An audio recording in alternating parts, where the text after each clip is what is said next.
네, 안녕하십니까. 바이오민 내공학과 장무석입니다. 잘 들리시나요? 잘 들리죠? 오늘 이제 이번 학기에서 마지막에서 세 번째 세미나인데요. 그래서 오늘 세미나 하고, 다음 주에 한 번 더 하고, 마지막으로 이제 학부생 연구 발표 관련 공지를 아마 받았을 텐데, 그렇게 하면 이번 학기 이제 세미나를 마무리하게 됩니다. 그래서 오늘 초청 연자분은 지스트의 정의연 교수님이고요. 제가 사실 이제 칼텍에서 박사 공부를 할 때부터 이제 알고 되게 오래 알고 지내던 분인데 또 이렇게 좋은 기회로 학과에서 연구를 소개해 주실 것 같아서 되게 기쁘고요. 정의연 교수님 소개를 조금 드리면 카이스트 학부 과정을 카이스트에서 공부하셨습니다.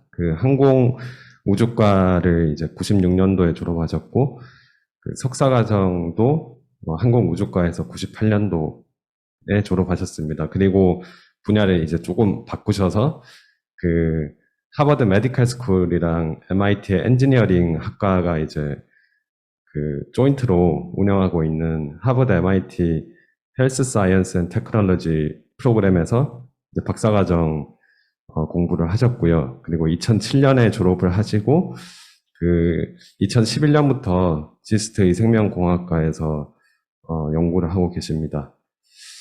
그래서 최근에 이제 특히 좋은 연구 결과들을 내시고 수상 실적도 이제 화려하신데요. 작년에 이제 지스트 총장 특별 공로상도 수상을 하셨고 그 외에도 이제 되게 긴 수상 리스트가 있는데 생략하겠습니다. 그래서 특히 오늘은 이제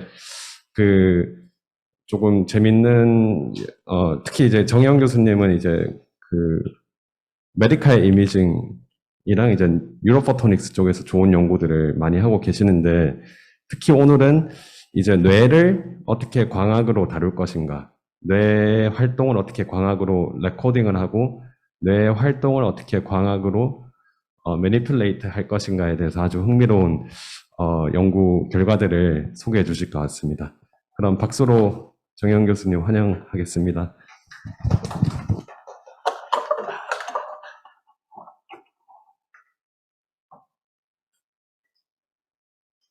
네, 안녕하세요. 좋은, 소개시켜 주셔서 감사하고요. 저는, 여러분들 이렇게 많은 분들 얼굴 뵙게 되니까 너무 감개가 무량합니다.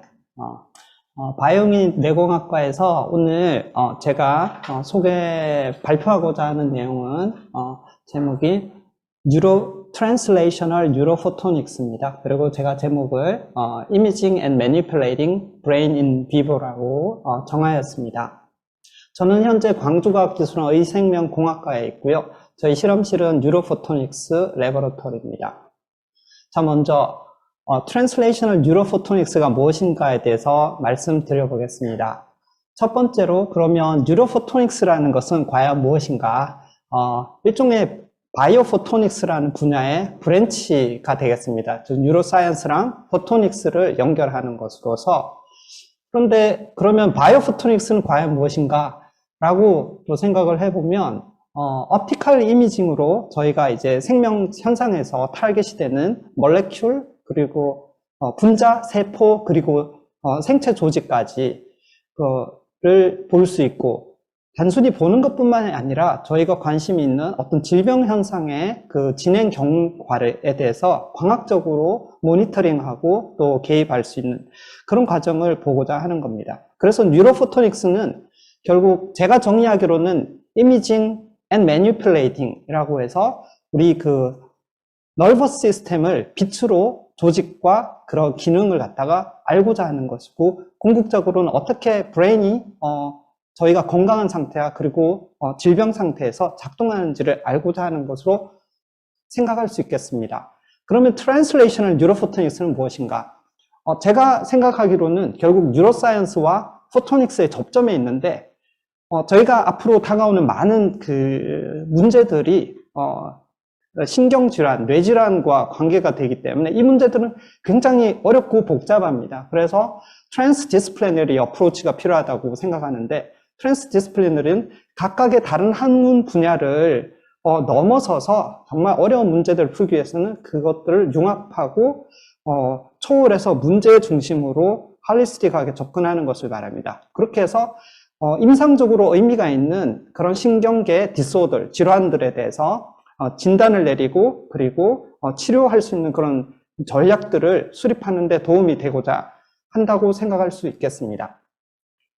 그럼 먼저 이미징에 대해서 생각해 보겠습니다. 저희가 다루는 대상은 이 너버스 시스템은 실질적으로 굉장히 많은 멀티 레이어 스케일이라고 볼 수 있는데, 특히 뉴로포토닉스 리서치를 위해서는 임상이 아니라 전임상, 프리클리니컬을 생각해 보겠다면 동물들, 지금 이 위에 있는 이 그림은 뇌종양이 자라고 있는 것이 이제 빛으로 보여지고 있는 건데요. 이런 큰 스케일, 약 밀리미터 이상, 센티미터 스케일을 보는 그런 영상법을 매크로스코픽이라고 말할 수 있겠고, 저희가 조금 더 들어가서 그 신경과 그리고 혈관이 같이 연결되어 있는 어떤 신경 활동이 일어날 때 혈관까지도 달라진 현상들을 볼 수 있는 그 스케일을 메소 스케일이라고 한다면, 그러면 세포 단위로 들어가게 되면 소위 저희가 마이크로스코프, 현미경을 사용하게 되죠. 즉 세포들은 마이크론 스케일이라고 볼 수 있습니다. 근데 그 속에 좀 더 들어가서 세포 중에서도 뉴런을 생각해 보면 소위 시냅스라는 신경 연접이 있게 되는데, 그 시냅스는 크기를 생각해 보면 오더 오브 마이크론 정도가 됩니다.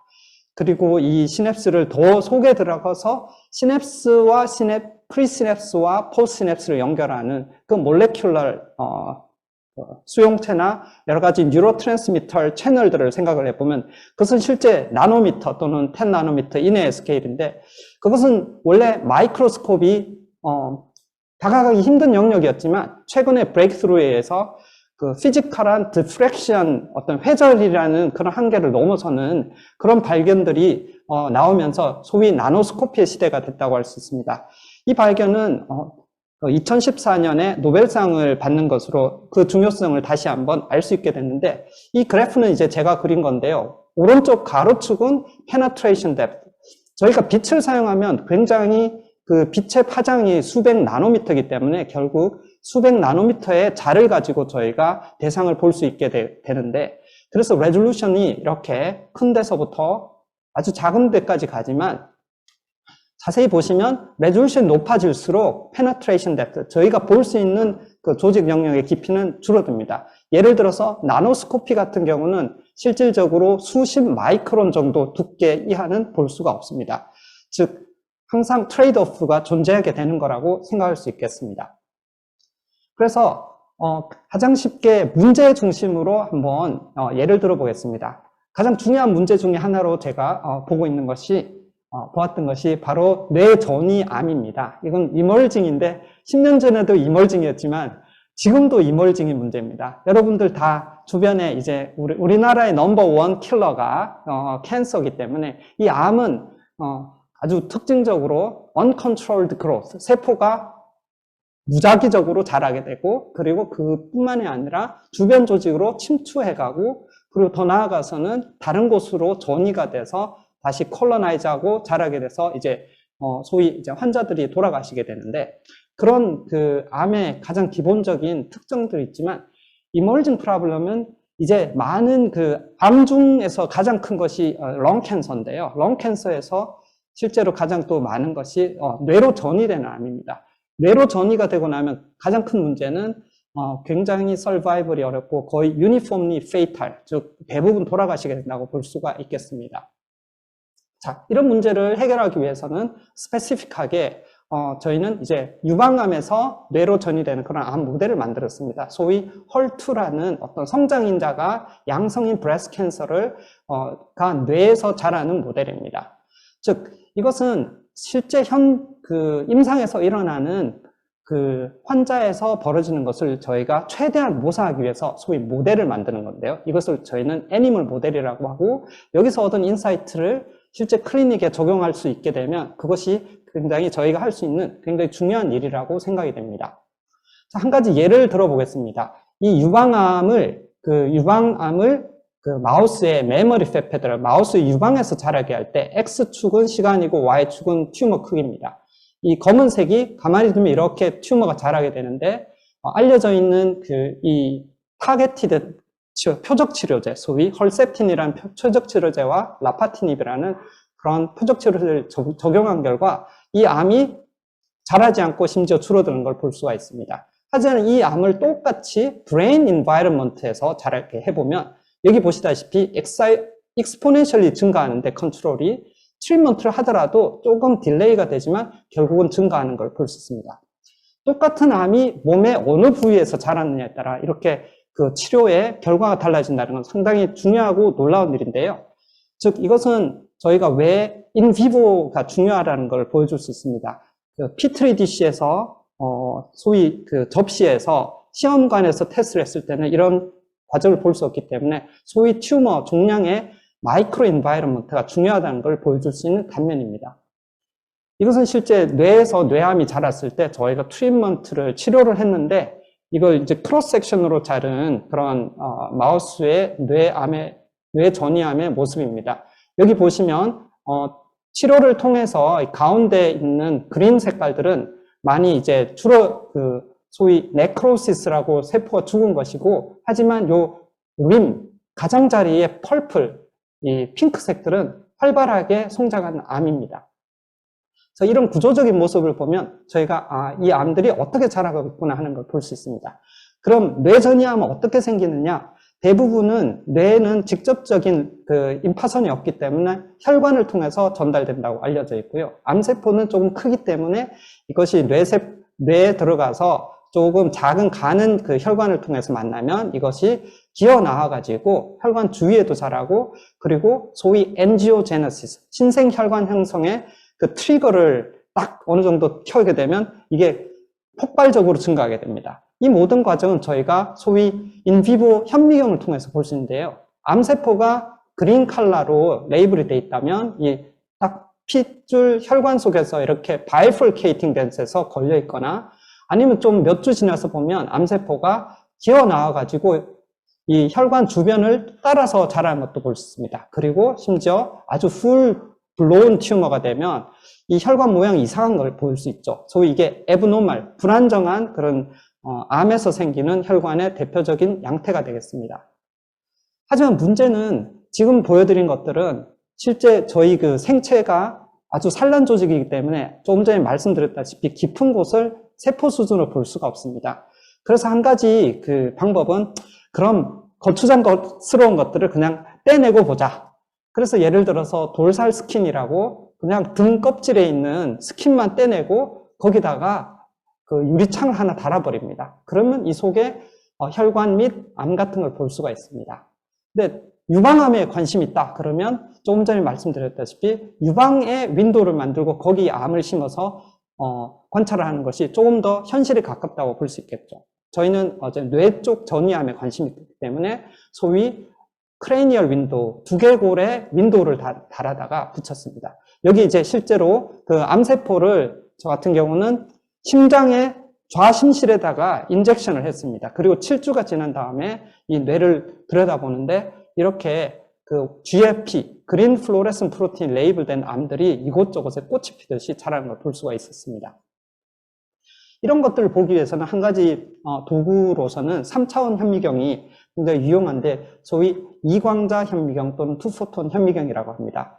여기 그림에 잘 보이실지 모르겠는데 아주 작은 점이 보이죠. 이광자 현미경은 아주 비선형적으로 아주 높은 인텐시티를 시공간적으로 그 광자들을 집착하게 되면 날리니얼 비선형 현상으로 나타나서 공간상의 점이 생기고 이 점을 움직여가면 이미징을 할 수 있습니다. 그래서 이 암 있는 곳을 저희가 이미징을 해본 결과 이틀마다 벌어지는 이 암세포의 증식 속도를 아마 가늠할 수 있을 것이고요. 다시 이것을 자세하게 들여다보시게 되면 이 암세포는 이 삐쭉삐쭉 나와 있는 것이 필로포디아라고 해서 이게 이제 소위 그 굉장히 전이암의 대표적인 마이그레이션, 굉장히 주변을 탐색하고 움직이고 액티브한 모습들을 볼 수 있습니다. 게다가 여기 핵이 2개라는 걸 보시면 액티브리 세포 분열을 하고 있다는 걸 볼 수 있고요. 인비보 상에서 이러한 것을 볼 수 있게 되면 소위 트리트먼트를 했을 때 이것이 암세포에 어떤 영향을 미치는지 그런 것들을 스터디할 수 있게 됩니다.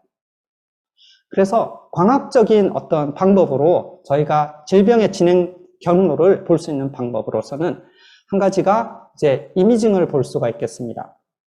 지금 안 나오는데? 아, 맞습니다. 여기 보시게 되면은, 뇌에서, 죄송합니다.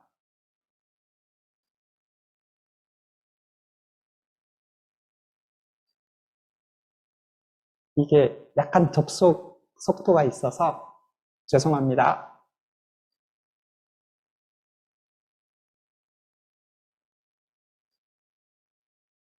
네, 보시게 되면 이렇게 이미징을 통해서 세포 수준에서 이렇게 그린 색깔이 암세포들이고요. 붉은색이 혈관에 해당됩니다. 암 쪽에 있는 혈관들은 굉장히 몰폴로지, 모양이 다르다는 걸 볼 수가 있겠죠. 그러면 저희가 실제 이 경우에 있어서는 소위 이런 신생 혈관 형성을 막는 트리트먼트랑 그 다음에 헐2, 조금 전에 성장인자를 막는 그런 항체약을 같이 컨비네이션 해본 결과 이 빛의 양에서 볼 수 있듯이 뭔가 트리트먼트의 효과가 나타나는 걸 볼 수 있었고요. 또 동시에 암의 그 크기를 메타스태틱 암의 크기를 재는 에세이를 제가 개발을 했는데 그걸 보시게 되면 컴바인드 트리트먼트 여기 붉은색으로 된 것은 굉장히 오랜 시간 동안 낮다는 걸 볼 수 있습니다. 하지만 저희가 같이 일하는 의사 선생님은 이런 거는 우린 관심 없고 얼마나 오래 살았는지가 중요해 라고 하십니다. 그래서 소위 survival assay, 생존을 해보면 이게 뭔가 하면 100%에서 20일째 되는 날 컨트롤 그룹은 다 죽었고 이 컴바인드 트리트먼트를 했더니 60일까지 살았더라. 그래서 3배 정도 생존을 키울 수 있었는데 이 방법의 에세이가 아주 중요한 것이 옵티컬 테크닉을 사용했다는 것입니다. 자, 그리고 나서 좀 다시 그 티슈를 돌아보니까 암세포들이 혈관 주변에 다닥다닥 붙어있던 기억이 나실 겁니다. 그래서 이걸 다시 보시면 이게 이광자현미경으로 본 어떤 미들 사이즈 베슬의 암세포들이 이걸 따라서 기어 올라가고 C는 컨포칼 현미경으로 찍은 것인데 이 꽃처럼 생긴 것들이 다 암세포입니다. 이것은 소위 스탠다드인 H&E 스테인이라고 해서 여기 보시면 아래쪽에 핑크색을 보시면 이 조금 그 붉은색의 세포들이 암세포 이 사이사이에 붉은 점이 있는데 이게 바로 레드 블러드셀입니다. 즉 암세포가 혈관 주위를 따라서 이렇게 자라고 있다는 걸 볼 수 있는데 소위 이런 현상을 vascular cohesion이라고 하는데요. 이것이 왜 중요한가 하면은 실제 그 신생 혈관 형성을 막는 약을 썼을 때 이렇게 돌아가신 분의 그 뇌를 꺼내서 보면 이런 일이 많다고 합니다. 즉 어떤 치료에 의해서 저항성을 가질 때 이런 암들은 굉장히 저항성을 가지는 것과 연관이 되어 있다고 하기 때문에 이 메커니즘을 살펴서 새로운 치료 방법, 이런 것들을 막을 수 있는 방법을 개발하는 것이 중요하다고 할 수 있겠습니다. 그런데 지금까지 제가 보여드린 것들은 이 암에 어떤 뇌에서 자라고 있는 모양들을 본 것입니다. 무엇이 미싱되어 있느냐? 저희는 지금까지 소위 몰폴로지 또는 스트럭처로만 봤다고 말할 수 있겠습니다. 그래서 제가 토픽을 바꿔서 소위 허혈성 뇌졸중에 대해서 말씀드리고자 합니다. 먼저 이 뇌졸중은 단일 질환으로서 우리나라에서 사망률 1위에 이르는 굉장히 중요한 질환이고요. 그 중에서도 허혈성과 그 다음에 출혈성이 있는데 요즘은 허혈성 뇌졸중이 훨씬 더 이걸 이제 뇌경색이라고 말하는데요. 많아진다고 할 수 있습니다. 왜 문제가 되냐면 오른쪽 그 가로축을 보시면 해가 갈수록 실제 death rate, 의료 수준이 높아지면서 죽는 환자 수는 줄어드는데 실제 발병률은 높아집니다. 그래서 현재 35세 이상의 성인의 약 disable, 장애인의 3분의 1이 이 뇌졸중에서 기인된다고 말하고 있습니다. 그럼 임상적으로 뭐가 문제가 되느냐? 이 뇌졸중 중에 뇌경색은 핏줄이 막혀가지고 거기에 해당되는 조직, 다운스트림 조직이 이제 괴사가 일어나는 걸 말합니다. 이 검은색으로 된 것이 소위 infarct, 경색이 일어난 부위고요. 한번 경색이 일어나면 이것은 이제 스카가 되기 때문에 절대로 되돌릴 수가 없습니다. 그리고 여기 그레이 존이 있습니다. 이걸 영어로 피넘브라라고 하는데 피넘브라는 뜻이 그림자라는 뜻입니다. 임상적으로 가장 큰 문제는 뭐냐면 저희가 피넘브라, 그 그레이 존은 한쪽은 피가 들어와서 펄퓨전이 되고 한쪽은 막혀 있습니다. 그래서 오락가락 하는 부분인데 문제는 굉장히 빠르면 수시간 또는 수일 내로 이 피넘브라라는 부분이 다 정색부로 변하면서 훨씬 더 환자가 회복되기 어려운 상황이 되는 겁니다. 그래서 저희가 갖고 있는 키 하이포테시스, 가설은 이 부분을 잘 예를 들어서 어떤 트리트먼트 또는 모듈레이션 등을 통해서 이 부분을 활성화해서 하게 되면은 이 부분을 그래도 살릴 수 있지 않을까. 그래서 뇌경색의 피해를 조금 더 줄일 수 있지 않을까 하는 생각을 가지고 있습니다. 자, 그래서 그를 위해서는 저희가 옵티컬 관점에서는 이전보다는 이제 블러드 플로우를 관심을 갖고 보게 되면 여기 보시다시피 이것은 이제 무비로 찍은 것입니다. 30프레임 per second로 찍었는데 이제는 그 모양뿐만 아니라 속에 혈류도 볼 수가 있습니다. 이게 암 쪽에 있는 부분은 굉장히 힘들게 인터미턴트, 간헐적으로 이 펄퓨전이 일어나는 걸 볼 수 있고요. 이것은 실제 항암 치료제가 정말 여기서 딜리버리가 잘 안 될 수 있다는 것을 보여주는 예가 될 수 있습니다. 그럼 이러한 그 블러드 플로우 메저먼트란 게 과연 얼마나 중요하냐 하면은 저희가 아는 이런 브레인 튜머에서도 새롭게 생긴 신생혈관 그리고 뇌졸중에서도 굉장히 중요한 것을 알 수 있습니다. 자, 그래서 광학적인 방법으로 이런 뇌 블러드 플로우, 뇌혈류를 측정하는 방법을 간단하게 살펴본다면 도플러를 이용한 그런 방법이 있고요. 또는 OCT, 저희 카이스트에서도 많은 분이 이 OCT 연구를 하시는데요. 도플러를 이용해서 어떤 혈류를 측정하는 방법들을 하고 있고요. 조금 전에 보여드렸다시피 이런 그 실시간 이미징 방법에서는 적혈구의 속도를 트레이스해서 실질적으로 계산을 할 수가 있습니다. 이 방법은 그런데 각 혈관 하나마다 따져봐야 되기 때문에 굉장히 어떻게 보면 힘든 방법이라고 볼 수 있습니다. 마지막으로 레이저 스페클 방법이 있습니다. 그것을 이 그림에 보시다시피 컬러로 화려하게 실제 피가 흐르는 것을 보여줍니다. 근데 자세히 보시면 스페클 플로우 인덱스 맵이라고 보이실지 모르겠는데요. 이거 플로우의 인덱스입니다. 인덱스란 말은 무슨 말인가 하면 단위가 없다는 뜻입니다. 즉 한계가 있다는 뜻입니다. 즉 이거는 세마이 퀀티테티브한 정보밖에 줄 수 없습니다. 저희는 이 마지막 방법에 초점을 두고 더 진행을 해보도록 하겠습니다. 여러분들이 레이저 포인트를 가지고 이렇게 벽에 비추면 이런 걸 볼 수가 있는데요. 이걸 바로 이제 레이저 스페클이라고 합니다. 이걸 좀 자세히 보게 되면 이렇게 밑에 아주 그 그레인, 쌀알 같은 아주 하이 컨트라스트의 스트립 같은 걸 볼 수 있게 되는데 이것을 레이저 스페클이라고 하고 이것은 사실 크게 의미는 없어 보입니다. 즉 노이즈처럼 보이고요. 소위 초음파로 사진을 찍을 때 사람들이 노이즈로서 제거하고자 하는 그런 영역이 되겠습니다. 자, 그러면 레이저 스페클은 무엇인가? 소위 레이저같이 아주 소위 코히런트 빛이라고 하는데요. 이것을 서피스에 비추게 되면 조금 전에 보셨다시피 이러한 랜덤한 노이즈 같은 무늬가 보이는데 이것을 스페클이라고 합니다. 중요한 점은 이 스페클이 아무것도 아닌 것 같지만 그래도 디터미니스틱 하다는 것이고 이 그림에서 보시다시피 저희가 어떤 영상을 찍을 때 그 노출 시간 동안 이 그림을 보시면 가만히 있는 분은 아주 샤프하게 보이지만 움직이는 뒤에 지하철은 블러링 해진다는 걸 볼 수 있습니다. 이것을 활용한다면 저희가 스페클로 이미징을 할 때 그 아래에서 다이나믹하게 산란되는 입자들이 움직인다면 이 블러링의 정도를 측정해서 저희가 거기 블러드가 흐르고 있구나 하는 걸 볼 수가 있게 됩니다. 그래서 오른쪽에 있는 이 그림이 바로 그냥 사진 카메라로 찍은 마우스의 뇌 표면입니다. 그런데 실제 흐르는 피가 흐르는 것을 컨트라스트를 조금 전에 말씀드렸다시피 해보면 아주 클리어하게 나올 수가 있게 됩니다. 즉 펄퓨전, 뇌혈류가 있는 곳에 컨트라스트를 저희가 레이저 스페클을 이용하면 볼 수가 있는 것입니다. 그래서 저희는 바로 그러면 이걸 갖다가 스트록 모델에 적용해보자. 스트록 모델 중에 하나는 이 포토 스트롬보시스 모델이라는 게 있는데 이건 뭐냐 하면은 로즈 벵갈이라는 이런 염색체를 정맥 주사로 주고 내가 녹색 빛을 비추면 그 부분만 핏줄이 막히는 현상을 불러일으킵니다. 그래서 바로 이런 포커스 할 수 있는 유닛을 만들어서 마우스 뇌에서 윈도우를 두고 실험을 해보았습니다. 그리고 레이저 스페클 실험을 해보면 제일 위쪽 줄에 있는 것은 그냥 일반 카메라입니다. 이렇게 요 가운데 있는 빛을 주고 놨더니 혈관은 그대로 보입니다. 중요한 건 이 혈관이 흐르느냐 안 흐르느냐는 알려주지 않습니다. 하지만 레이저 스펙을 이용하면 딱 비추고 나서는 거기 있던 혈관들이 감쪽같이 사라져 보이죠. 이건 실제 혈관은 있지만 플로우가 없는 것을 의미합니다. 이런 식으로 저희가 그 뇌졸중 모델을 만들고 그것을 어세스할 수 있게 됩니다.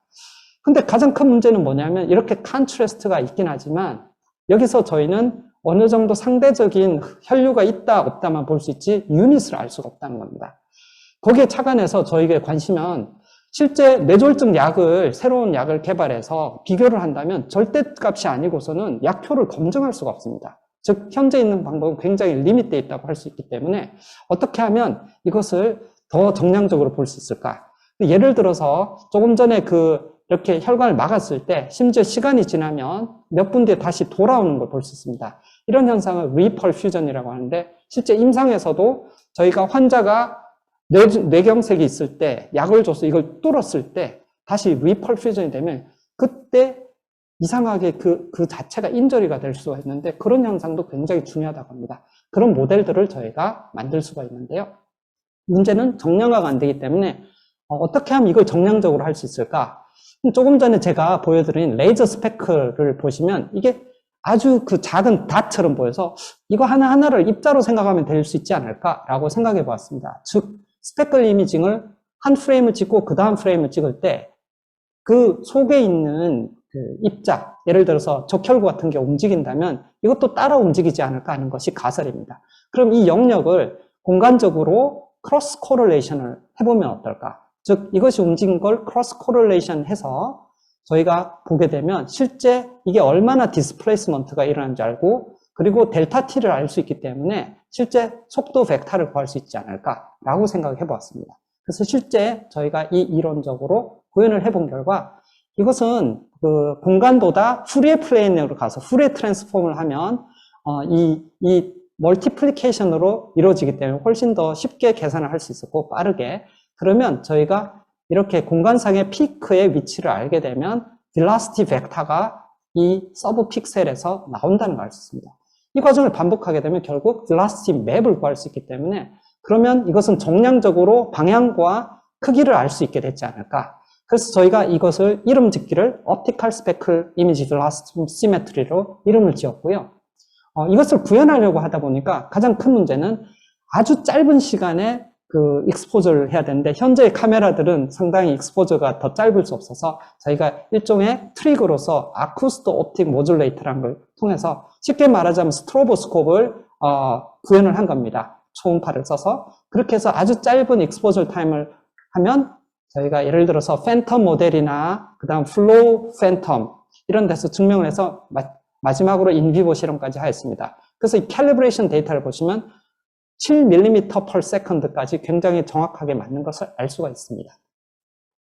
그래서 이것을 저희가 인비보에서 실제 포토트롬보시스, 조금 전에 말씀드린 로즈 벵가를 사용한 뇌경색 모델을 before 그리고 during, after를 동시에 찍으면서 이걸 분석해 보았습니다. 여기 보시면 이 네모칸에 있는 것을 확대한 것인데 실제 저희가 velocity 벡터를 구현할 수 있었고 그리고 이제 velocity의 크기를 보게 되면 스피드, 속도를 실시간으로 측정을 40프레임 per second 할 수 있습니다.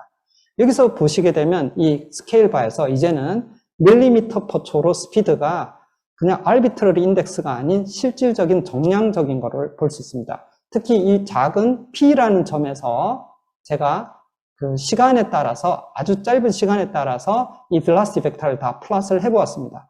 굉장히 다이나믹하게 변하는 그런 velocity를 실제 볼 수 있게 되고 이것은 향후 스트로크 리서치와 트리트먼트를 개발하는데 굉장히 크게 도움이 될 것으로 생각하고 있습니다.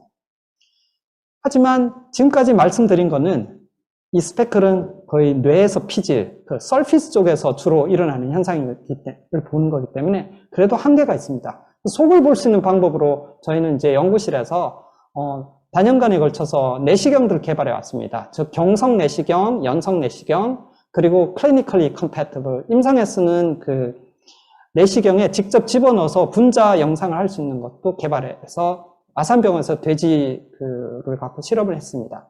근데 이걸 만들어 놓고 보니까 브레인에도 쓸 수 있겠다라는 생각이 들어서 실제 브레인에다가도 한번 적용을 해 보았습니다. 무슨 말인가 하면 이런 형광 내시경 플렉서블한 거를 마우스의 뇌에다가 이렇게 꽂아서 내가 원하는 깊이로 집어넣고 그리고 그것을 이 광학 옵티컬 파이버 다발들을 그 후방에서 카메라를 가지고 현미경으로 직접 찍게 되면은 이것을 실제로 그 실시간으로 어떻게 혈류가 벌어지는지 움직이는지를 볼 수가 있습니다. 그래서 여기 랩탑으로 보시면 실제 혈류의 흐름을 볼 수가 있게 됩니다.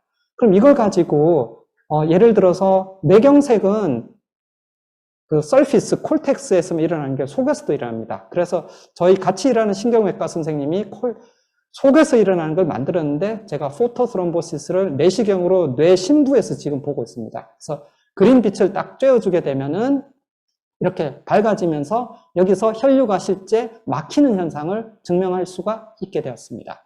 즉 약간 인베이시브, 침습적이긴 하지만 속에 들어가서 보려면 이런 방법이 있다고 할 수 있겠습니다.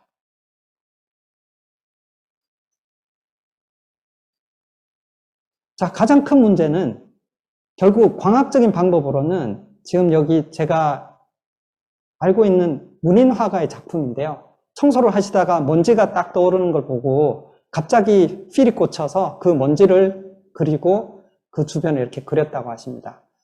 만약에 저희가 보고자 하는 이 꽃 같은 굉장히 중요한 타겟이 이 심부에 있다면 이것을 비침습적으로 볼 수 있는 방법 없을까? 그것이 그 다음 화두가 되겠습니다. 그래서 그 빛을 잘 집속하면 저희가 이 빛의 에너지를 가지고 트리트먼트에 사용하거나 또는 뉴로 모듈레이션 같은데 쓸 수 있지 않을까 하는 것이 아이디어입니다. 즉 기존에서는 저희가 빛을 비추게 되면 이게 그 멀티플 산란으로 해서 퍼져버리지만 이 파면을 잘 조절하게 되면 심부에도 집속할 수 있을 것이다 라는 것이 아이디어고, 그 이유는 기존에 저희 그 생체 조직은 이런 그 캔들, 촛불 같은 데다 빛을 비추면 이렇게 퍼져버리는 걸 볼 수가 있죠. 문제는 이게 퍼지면 집속이 안 되니까 이미징도 불가능합니다. 그래서 지금까지 제가 보여드렸던 어떤 마우스 모델이라면 여러분들께 보여드렸던 이 멋진 사진들은 인비보 이미징이지만 사실은 1mm가 안 되는 이 껍데기에서만 볼 수 있었던 것이고, 정작 중요한 것이 다 있을 수 있는 이 깊이 있는 부분은 저희가 샘플을 죽여서 자르고 스테이닝 염색을 하고 해서 보는 소위 골드 스탠다드 히스탈리를 사용하는 것이 저희의 한계라고 볼 수 있습니다. 이것이 바로 빛으로 사용했을 때의 문제인데, 한 가지 좋은 아이디어들이 또 있습니다. 즉 기존에 알려진 빛으로만 하는 것들은 거의 1mm 이상은 볼 수 없지만 초음파는 훨씬 더 어테뉴에이션이 적기 때문에 더 깊게 들어갑니다. 그래서 여러분들이 병원에서 초음파로 몇 센티미터 밑에 있는 것도 볼 수 있죠. 초음파로 집속을 하게 되면 그것은 더 깊게 들어갈 수 있으니까 이런 어떤 깊이의 한계를 극복할 수 있지 않을까. 근데 마침 칼텍의 장무석 교수님의 지도 교수님이신데 랩에서 굉장히 중요한 연구를 발표했습니다. 즉 초음파로 깊은 곳에 초점을 맞추고 빛을 보내면 이것이 프리퀀시가 모듈레이션이 돼서 합쳐져서 나중에 간섭 무늬를 만들면 여기 이 초점을 지난 그 광자들만 레이블이 가능해서 반대로 그것을 집속시킬 수 있다는 가능성을 보였습니다. 그럼 저희는 이 방법을 이용해서 뇌 심부에다가 집속을 시킬 수 있지 않을까 하는 아이디어를 가지게 됐고, 그것은 소위 옵티컬 페이즈 컨주게이션이라는 방식으로 구현이 되게 됩니다. 보통은 이미징 할 때 저희는 벌리스틱 포톤, 그냥 빛이 가다가 한번 타겟을 맞고 온 그 정도만 보는데, 현실적으로 깊이 두꺼운 조직이 되면 이것이 멀티플 이 산란을 거치기 때문에 이미 블러링이 됩니다. 하지만 이 정보를 저희가 그대로 알고 반대로 되돌려 놓을 수만 있다면 이 산란 조직을 통해서도 굉장히 컨트롤된 라이트를 얻을 수가 있게 됩니다. 그것을 옵티컬 페이즈 컨주게이션이라고 하고, 이것을 디지털리 표현할 수가 있습니다. 즉 디지털리 한다는 것은 이 방법을 홀로그래피 또는 홀로그래피를 이용해서 이 파면의 정보를 받으면 됩니다. 이것은 이제 빛이 그 페이즈와 앰플리튜드로 이루어져 있는데, 보통의 카메라는 페이즈를 볼 수 없기 때문에 저희가 홀로그래픽 방법을 써서 레코딩을 하고 그 정보를 다시 돌려서 플레이백을 하면 이 두꺼운 산란 조직도 통과해서 집속할 수 있다는 걸 보여줄 수 있습니다. 그래서 저희 광주과학기술원에서 같이 칼텍의 도움을 받고 고등과학연구소와 같이 이걸 만들었습니다. 즉 여기 녹색으로 된 것은 레퍼런스 빔이라고 하고요. 즉 간섭 무늬를 홀로그래피를 만들기 위한 것이고, 여기 빨간색은 실제 샘플 빔입니다. 이 샘플이 여기 티슈 조직 같은 미디어를 통해서 합치게 되면 저희가 이걸 홀로그래피를 만들고 그것을 스페이셜 라이트 모듈레이터라는 곳에 저장할 수 있게 됩니다. 그럼 반대로 이것을 보내면 이 생체 조직을 통해서 뚫고 나간 빛이 집속을 할 수 있게 만들 수 있습니다. 이 셋업은 그 당시 장무석 교수님 대학원생이셨는데요. 이 셋업을 만드는데 아주 크게 도움을 주셨습니다. 그래서 저희는 이것을 갖고 아이디어는 결국은 이런 아주 생체 조직 같은 산란 매질도 일종의 스캐터링 렌즈로 활용할 수 있어서 저희가 파면을 제어하면 깊이, 여러 가지 깊이에 집속할 수 있고, 거기다가 비스듬한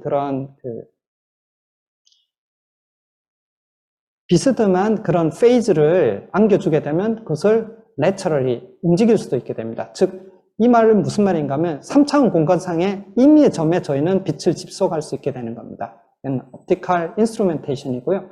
그걸로 저희는 하나의 예를 보였습니다. 즉, 파면 제어를 안 하면 이렇게 다 퍼져버리는 걸 제어를 하면 점을 만들 수 있고, 이 점을 여러 가지 점으로 모을 수 있고, 그것은 다양한 깊이에도 할 수 있어요. 저희가 공간상의 칼텍의 C, 지스트의 G를 이렇게 만들어서 데몬스트레이션 했습니다.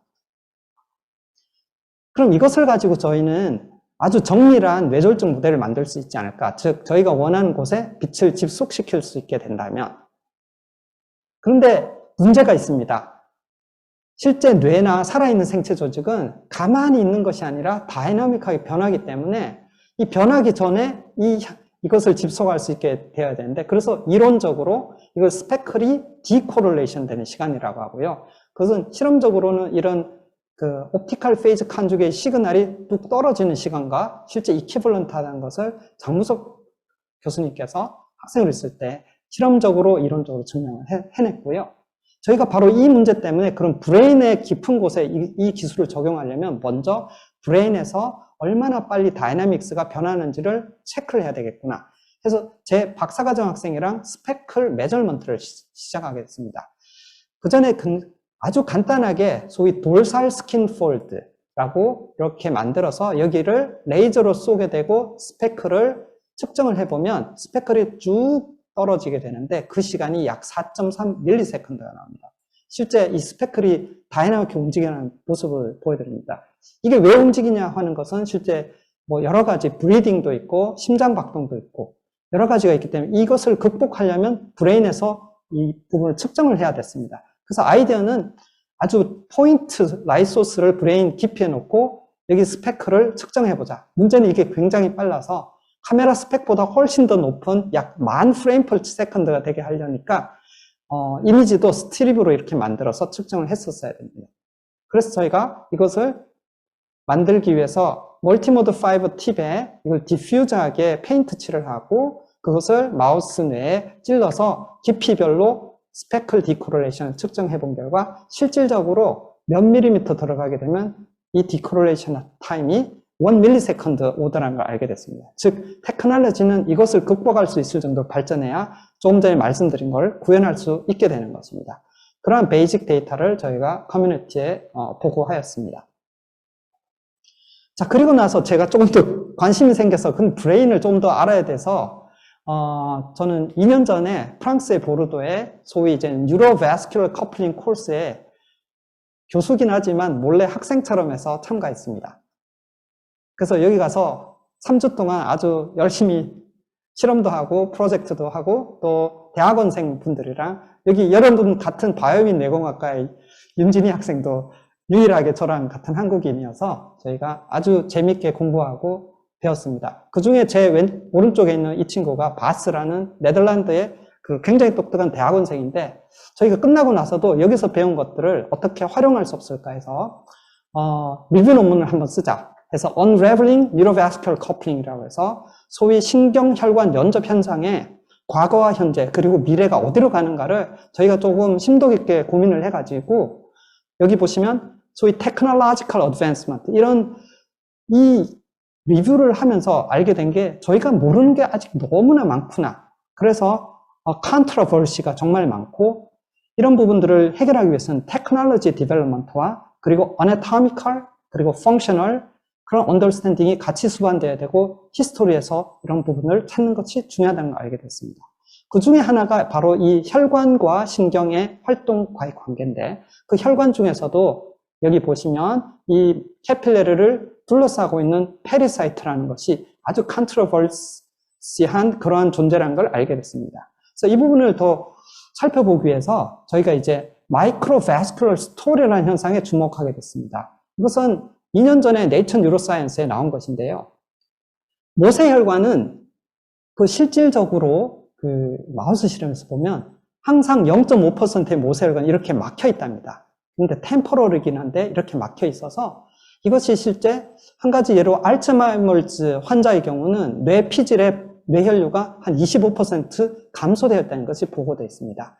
바로 이런 현상을 정확하게 이해하기 위해서는 이것을 인공적으로도 우리가 만들어낼 수 있을까 하는 질문을 던질 수 있게 됩니다. 구조적으로는 이 부분을 뇌 표면에서 떨어지는 페너트레이팅 알터리얼, 동맥세관이라고 하고 거기서 더 나가서 브랜치아웃해서 모세혈관이 만들어지게 되는데요.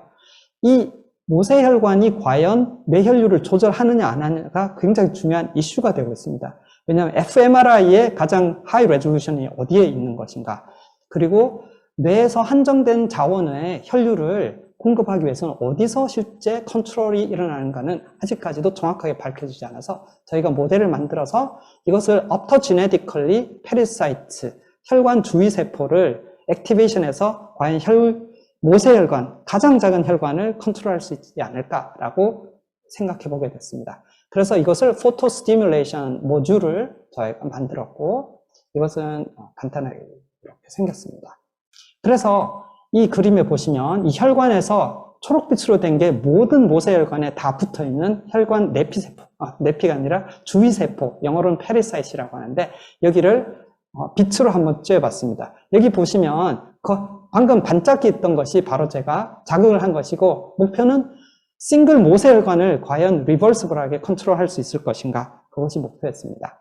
여기 보시면 점점 시간이 지나면서 이렇게 혈류가 섰다가 또 이것은 조금 더 시간이 지나면 다시 되돌아오는 것을 볼 수가 있습니다. 조금 더 나아가서 그러면 여기 있는 혈관 주위 세포를 계속해서 빛을 가지고 자극을 하게 될 때 이것을 과연 조절할 수 있을까? 여기 보시면 이렇게 레드 블러드 셀들이 가면서 이렇게 중간에 막힙니다. 그러면 제가 자극을 빼고 시간이 지나서 보면 내추럴리 이것이 풀어지게 되고 이런 현상을 관찰할 수 있습니다. 즉 세계 최초인 것 같은데요. 싱글 캐필러리를 저희가 컨트롤을 할 수 있다라는 것을 볼 수가 있었습니다. 자, 그 사이에 저희 학부생 한 명이 찾아와서 제가 계란을 잘 다루는데 뭐 해볼 수 없는가 해서 그러면 그걸로 계란 심장을 빛으로 조절할 수 있지 않을까 해서 이 학생한테 이 프로젝트를 시켰습니다.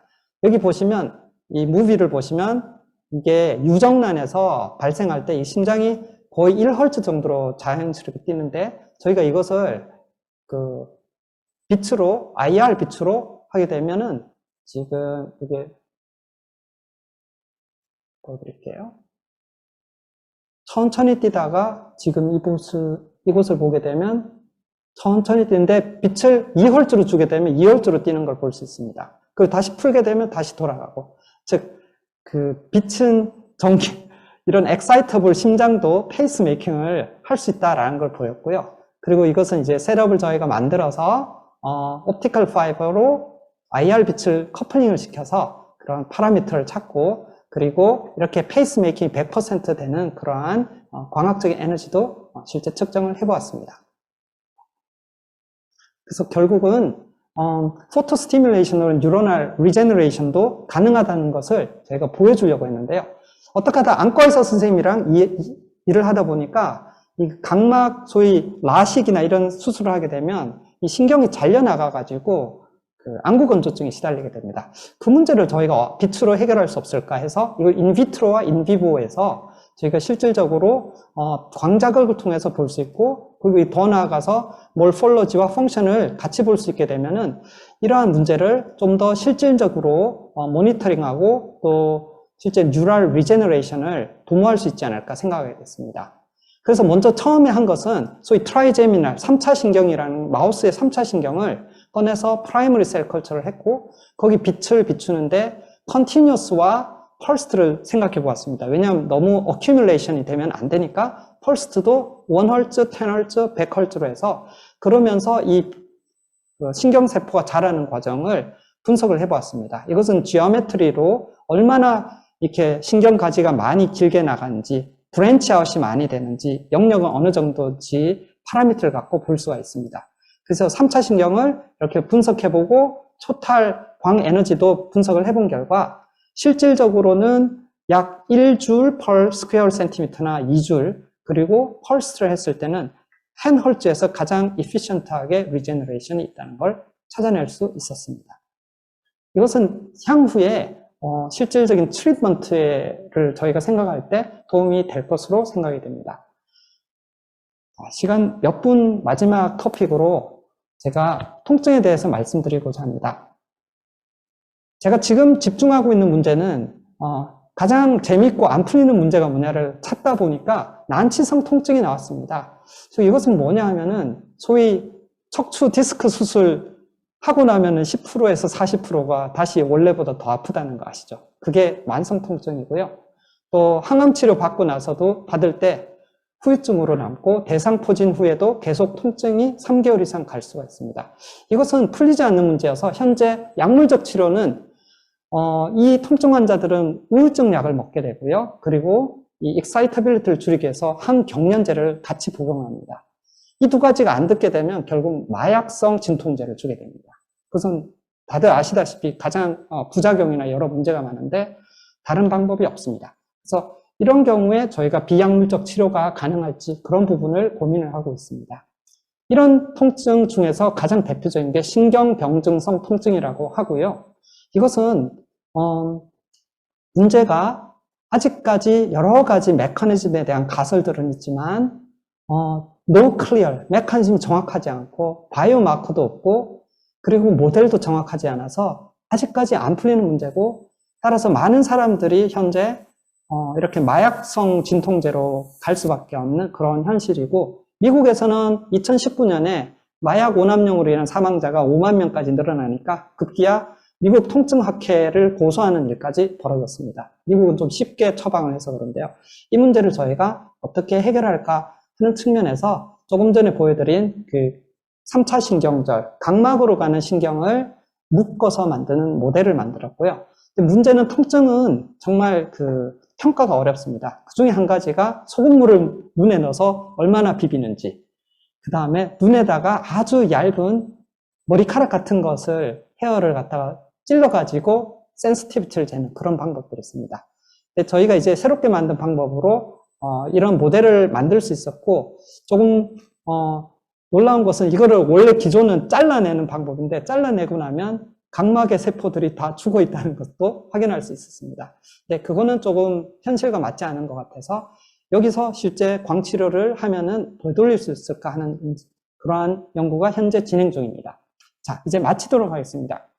결국 저희는 테크놀로지, 기술을 통해서 그리고 임상과 관련되는 디지즈 모델과 이것을 직접적으로 모니터링하거나 트리트먼트 할 수 있는 그런 인비보 시스템을 만들고 결국 궁극적으로 의사 선생님들에게 활용이 될 수 있도록 하는데 초점을 두고 있습니다. 자, 이런 일은 여러 가지 콜래보레이터, 특히 의사 선생님들의 도움이 절대적으로 필요했고요. 여러 가지 콜래보레이터와 저희 학생들이 다 도와서 진행을 하였습니다. 지금까지 경청해 주셔서 감사합니다.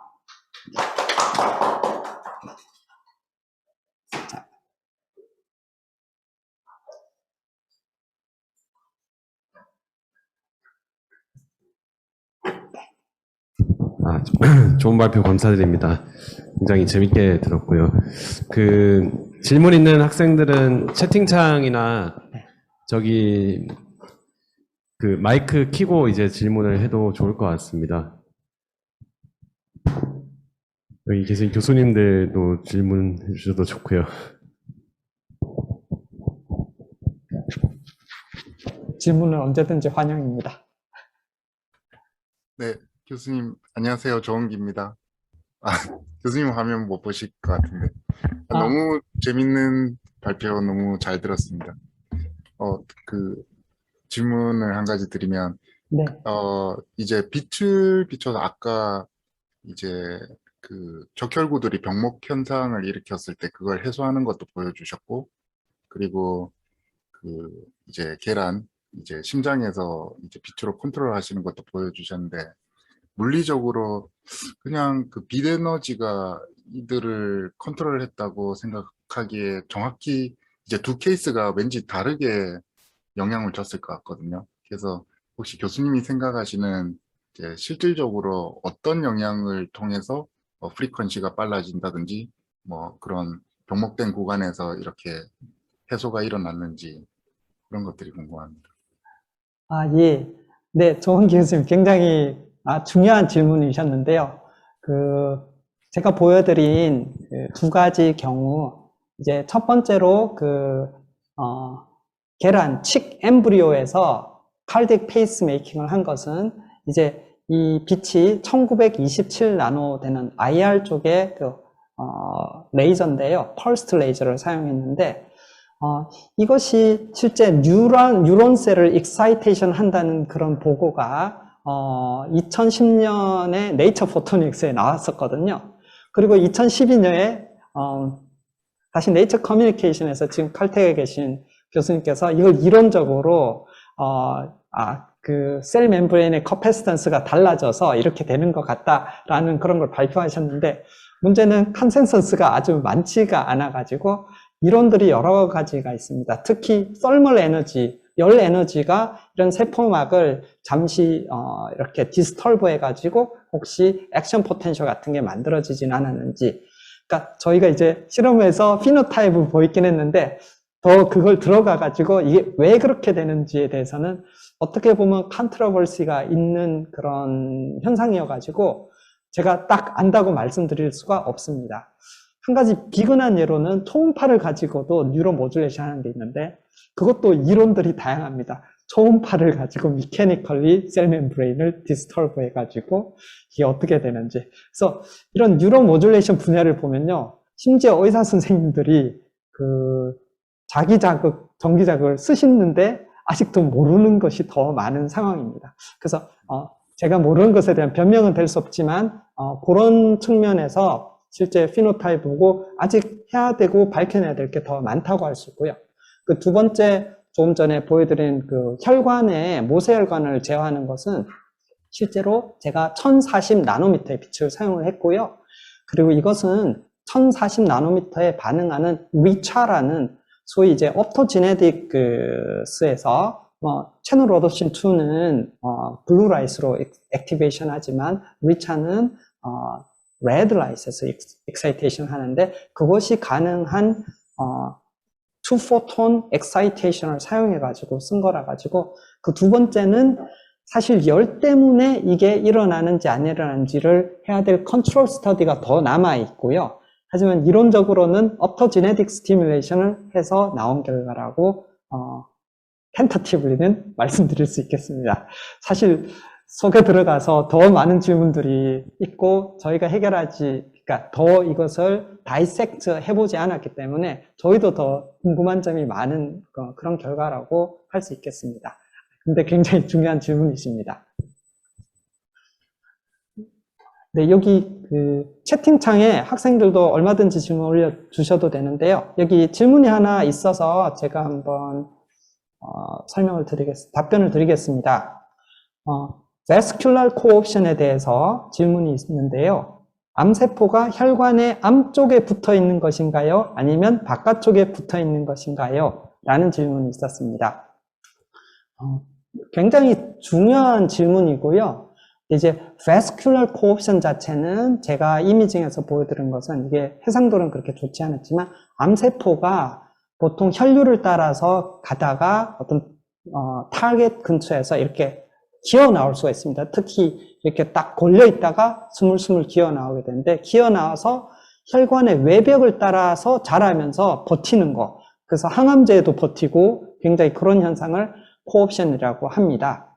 근데 이제 이 질문이 중요한 이유가, 제가 같이 일하는 아산병원 병리학과 의사 선생님이 췌장암 전문이신데, 실제 췌장암 환자의 지금 임상 데이터를 실제 섹션에서 본 결과, 놀랍게도 암세포들이 자라면서 대부분 이 손가락을 혈관 속으로 집어넣어서 들어가서 거기서 쉐딩을 한다는 것을, 그게 거의 97%의 경우에 그렇다는 걸 밝히셨습니다. 그래서 그걸 보고 정말 알게 된 것이, 저도 제 그 친구 한 명을 췌장암으로 몇 년 전에 잃었는데요. 췌장암은 증상이 나타나는 그 순간 사실상 거의 100% 가깝게 암세포들이 혈관 속에까지 침투되어 있고, 그 얘기는 전이가 이미 일어나고 있다는 걸 의미하기 때문에 굉장히 심각하고 중요한 문제입니다. 그것을 이제 코옵션이라고 하는지는 제가 잘 모르겠지만, 지금 이 문제는 정말 마이크로스코픽한 차원에서도 살펴봐야지 될 만큼 되게 중요한 문제라고 생각합니다. 네, 아주 좋은 질문 감사합니다.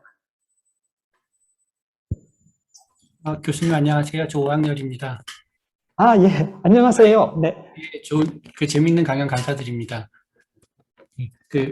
한 두 가지 궁금한 게 있어서 그런데요. 근데 한 가지는 아까 조원기 교수님이 질문을 주셔가지고 거의 사실 같은 질문이라고 볼 수도 있는데, 유정란 심장박동 모듈레이션 하신 것 같은 경우에 1900나노미터 대역을 쓰신 거잖아요.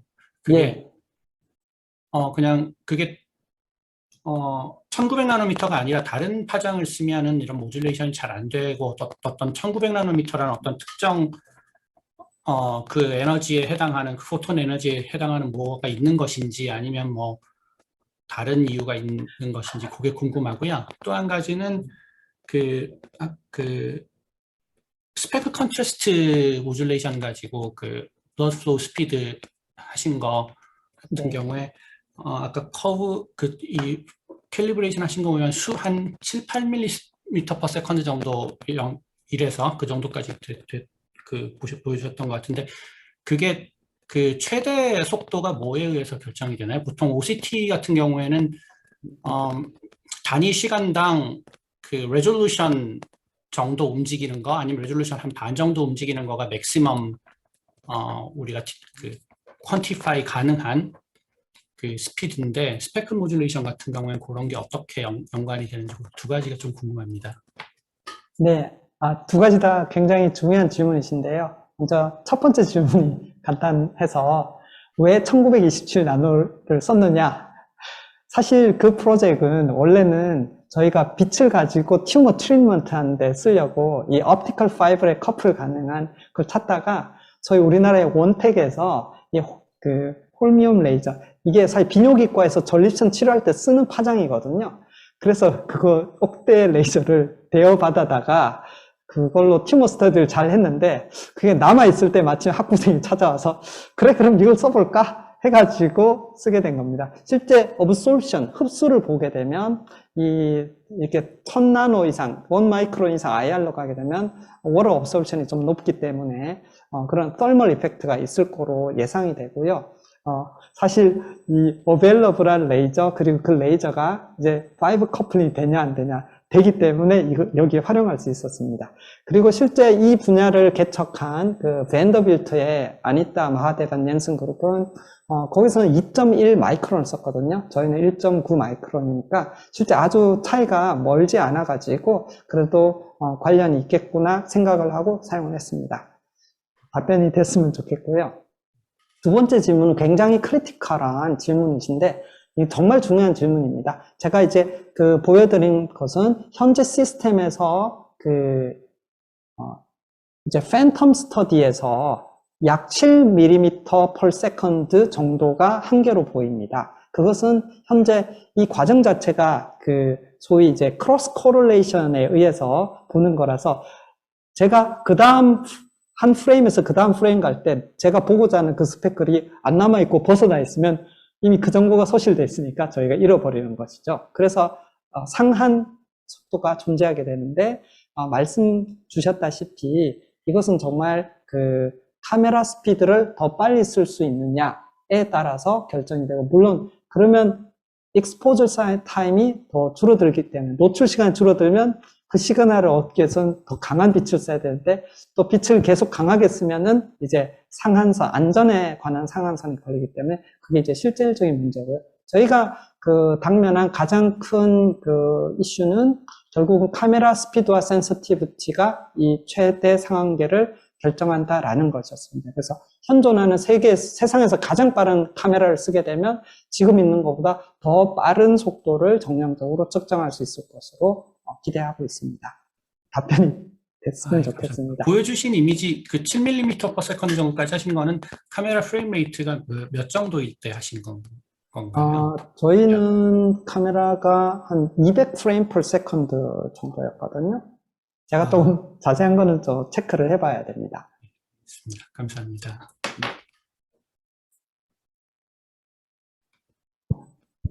다른 질문 하나 있는데 시간 아마 관계가 있으니까 이걸 마지막 질문으로 해도 되겠습니까? 네네네. 네. 네. 마지막, 여기 또 질문이 하나 있는데요. 브레인 엔도스코프로 베스큘러 스트럭처를 보았던 실험에 관련해서 아무래도 인베이시브하게 인설션 할 때 베스큘러 데미지가 있지 않으셨는지, 이미징에 영향이 있지 않으셨는지 궁금합니다. 굉장히 이것은 해본 사람이 아니면 던질 수 없는 그런 질문인데요. 맞습니다.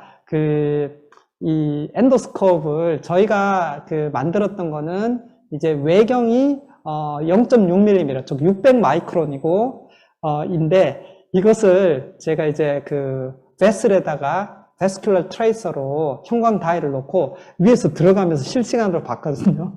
정말 큰 문제는 뭐냐면 600 마이크론이 우리 눈에는 1mm도 안 되고 작지만 이 마우스나 조직에서는 엄청나게 큰 거여서 들어가면서 제 눈에도 그 모세혈관들이 터져서 이게 다이가 새 나오는 게 다 눈에 보였습니다. 그래서 들어가면서 터지고 딱 들어가서 그래도 눈에 보이는 게 있을 때 거기서 실험을 한 거여서 사실 굉장히 중요한 질문이고, 실제 그 마이크로 일렉트로드를 브레인에 꽂는 사람들 말씀으로는 이게 약 100 마이크론, 80에서 100 마이크론 정도 다이미터면 모세혈관을 피해서 이렇게 터지지 않으면서 갈 수 있는데 저희는 수백 마이크론이었기 때문에 모세혈관이 터지는 것은 어쩔 수가 없었습니다. 그래서 이런 부분을 직접 아마 고안을 하고 실험하실 적에 아마 해보신 것 같은데 베스큘 데미지가 있다고 할 수 있고요.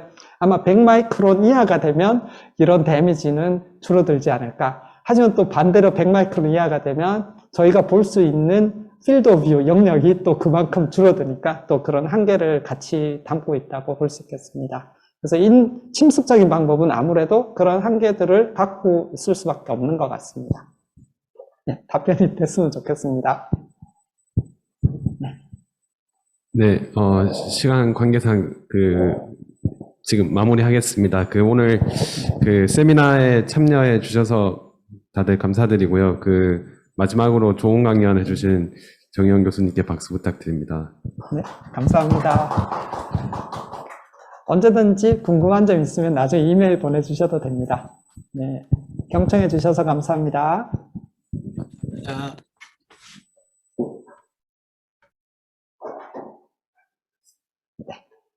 마지막 질문 어떤 질문? 엔도스코프가 너무 두꺼워서 이게 들어갈 때 그 부위의 베스큘 데미지가 이게 모세혈관이 수십 마이크론 사이에 항상 있거든요. 그래서 수백이면 이게 터질 수밖에 없어가지고.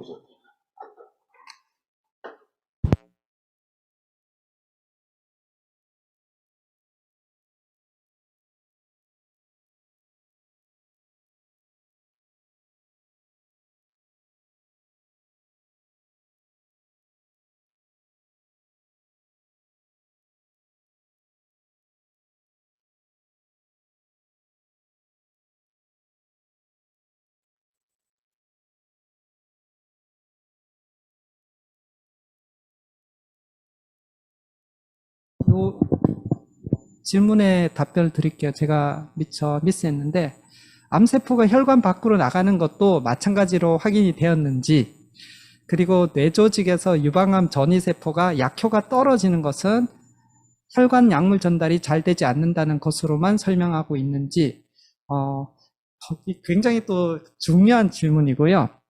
암세포가 혈관 밖으로 나가는 현상을 교과서에서는 소위 튜머 엑스트라베제이션이라고 하고요. 이것이 바로 소위 이제 기존에 알려진 사람들의 이론이 암세포가 혈관 밖으로 이렇게 삐져나가서 혈류를 타고 뭐 서큘레이팅 튜머 셀이 되고 다른 곳에 전이를 일으키지 않나. 문제는 이것을 실제 본 사람이 거의 없습니다. 그래서 저도 이걸 보려고 굉장히 노력을 했는데, 문제는 그 순간을 포착하기가 아주 어렵다는 것이 이제 문제가 되고요. 조금 더 많은 연구들이 사람들이 하고 있는 걸로 알고 있습니다. 그리고 뇌조직에서 유방암 전이세포가 약효가 떨어지는 것은 이것도 정말 중요한 질문인데, 뇌에서는 특별히 blood brain barrier 때문에 그 약이 실제 뇌 실질로 잘 전달이 안 된다는 것은 잘 알려져 있는 사실입니다. 하지만 이것만 가지고도 설명할 수는 없는 게, 제가 직접 실험을 해봤을 때는 엔티바디 드럭을 가지고 튜머에 얼마나 전달되는지를 실제 스테인 염색을 통해서 보게 되면 실질적으로 놀랍게 암 조직에 엔티바디 드럭이 상당히 많이 들어가 있는 것도 볼 수 있습니다. 그것은 암 조직에 있는 그런 신생혈관, 그 엔지오제닉 블러드 베슬은 굉장히 애브노멀해서 얼기설기돼 있고, 그래서 실제 엔티바디가 들어갈 수는 다른 뇌 조직보다는 더 들어갈 수는 있는데, 오히려 더 큰 문제는 들어가더라도 암 조직은 그 리키 베슬이어서 매크로 몰레큘이 새나가게 되고요. 매크로 몰레큘이 조직을 새나가게 되면 오스모틱 프레셔, 삼투압이 높아져서 실질적으로 소위 adverse pressure gradient라고 항공우주공학에서 이야기하는데, 제가 약을 줬는데 저쪽이 그 암 있는 쪽이 압력이 더 높아서 깊게 못 들어가는 그런 드럭 디스트리뷰션에 문제가 있습니다. 뚫려져 있어 들어가기는 하는데 가서 보니까 압력이 더 높아서 이 약이 못 들어가는 그런 문제도 있어서 이게 지금 질문 주신 것처럼 아주 심플하게 뭐 이것 때문에 한 가지 때문에 안 되는 거야 라고 말하기 굉장히 어렵습니다. 그래서 굉장히 어려운 부분인데 좋은 질문이고요. 이런 문제가 아주 확실하고 클리어하게 정리가 되는 거를 저는 아직 본 적이 없습니다. 네, 감사합니다.